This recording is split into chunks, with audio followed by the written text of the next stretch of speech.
أعوذ بالله من الشيطان الرجيم. بسم الله الرحمن الرحيم.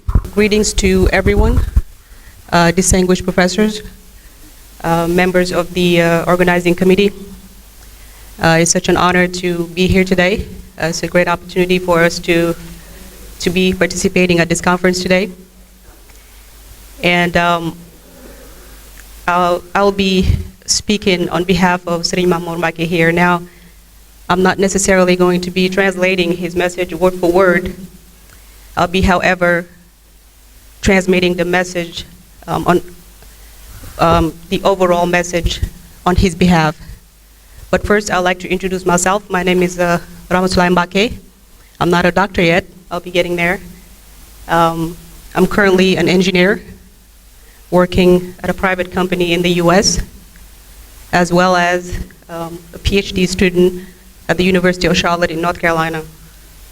My background is in electrical engineering, and that's undergraduate degrees, as well as in master's degrees in electrical engineering, specializing in power system.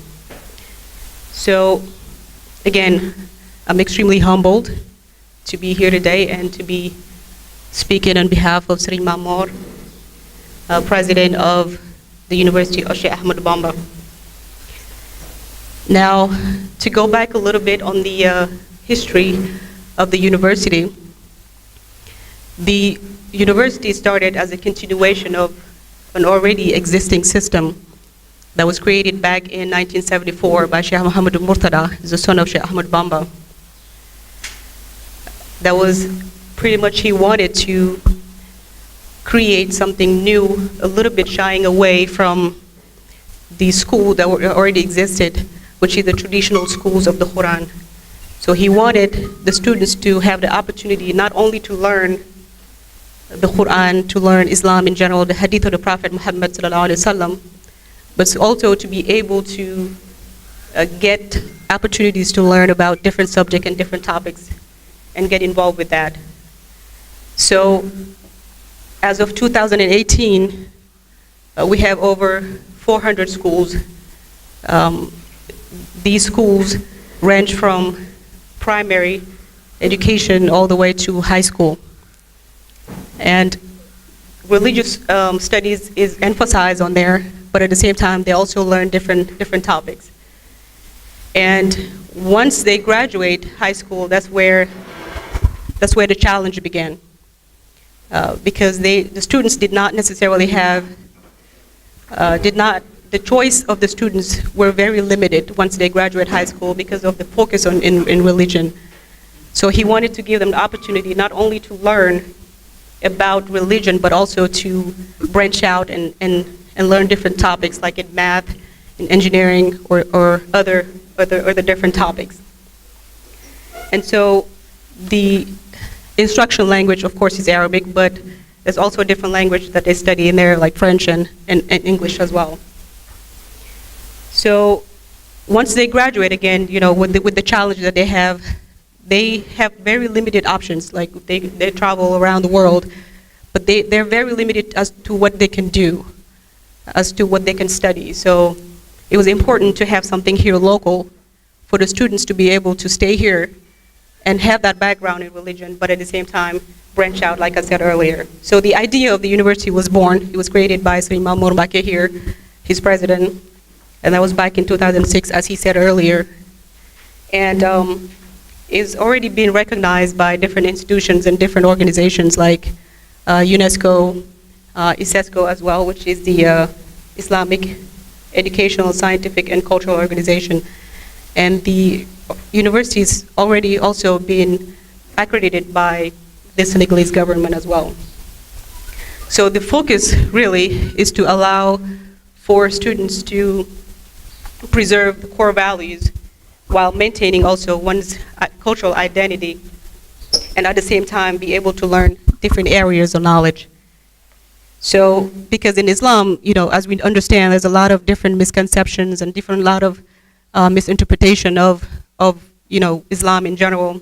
And so it's important to allow the students to be able to have, you know, your own core values and understand your own identity in Islam.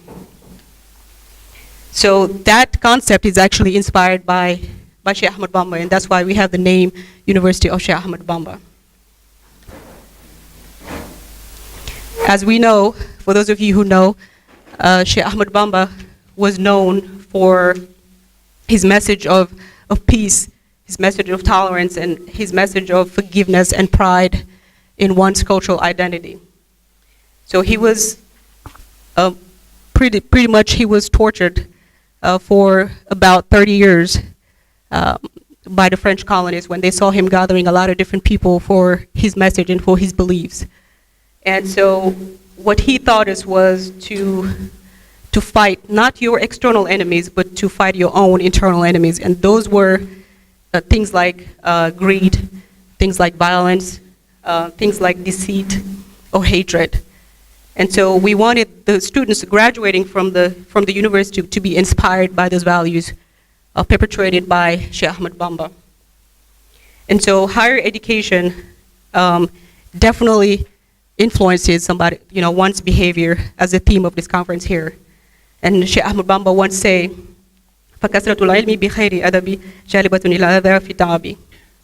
So basically, knowledge without model behavior is, without those values, is completely a waste, pretty much. And so, in the context of religion, what do we call education of values? So essentially, just like in all the religion that was revealed, whether it's the Bible, whether it's the Torah, whether it's the Quran, the thing that they really have in common is to save and guide humanity. So those are the core values of all the type of religions. And so when we talk about morals and moral values or cultural values, we define it as a value of conduct and a social value. So people have different beliefs whether something is right or wrong. And ethics and moral values practiced in universities as well, they do influence future leaders. And so we, as institutions, should show excellence, not only in academic subjects, but also in different moral values. So as the Prophet Muhammad ﷺ said, "Al-ulama ul-alim warasatul anbiya'i." So those who educate and possess education, like those of you professors, educators, or teachers, you do play the roles of what the prophets once played in the past. And so education and ethics are an opportunity for new value education, and that's the message really that he wanted to make sure that we understand. And also Sir Imam Mahmoud here has proposed at the ISESCO Congress to develop more programs at the university level that would focus on moral values that all humanity, regardless of where you're from, regardless of your background, to all those values that we all have in common. And so again, I don't want to take too long. There's a lot of things that get lost into translation, so forgive me, that would be myself to blame. But I try to make sure that I hit the key points here. So it's an honor to be here. It's a pleasure to be part of this. And welcome to Senegal. It's not really a big country. It's not rich, but it's pretty big in values and different cultural identities that you will get to experience, inshallah. And we wanted to welcome you, and I hope you will have the opportunity to visit the different campuses of the university. There's one in Dakar, and I think we have a couple of students here from the Dakar Center. And you also have the opportunity to visit Bombay, which is about 70 miles from here, and another campus in Touba, that's the central campus. So welcome again, and hope you have a great stay here in Senegal. Thank you.